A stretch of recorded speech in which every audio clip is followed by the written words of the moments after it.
faudrait rappeler que les 80 pays membres de la francophonie constituent quand même le tiers des pays de la planète. Et ce qui est dommage, c'est que ces pays francophones n'ont pas forcément la voix, ne peuvent pas forcément porter leur position quand on est dans les enceintes des Nations Unies. Et deuxièmement, il y a aussi des thématiques qui sont chères pour ces pays.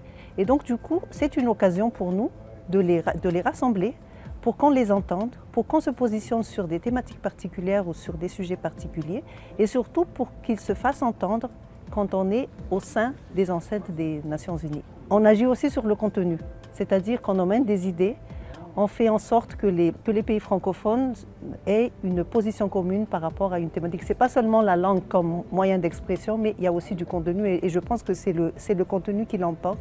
La langue est là pour nous unir et pour qu'on puisse réfléchir ensemble. Souvent, les documents de l'OIF, je prends juste la déclaration francophone contre les violences faites aux femmes et aux filles, c'est traduit en 6 langues. Et donc, c'est partagé avec les pays non francophones.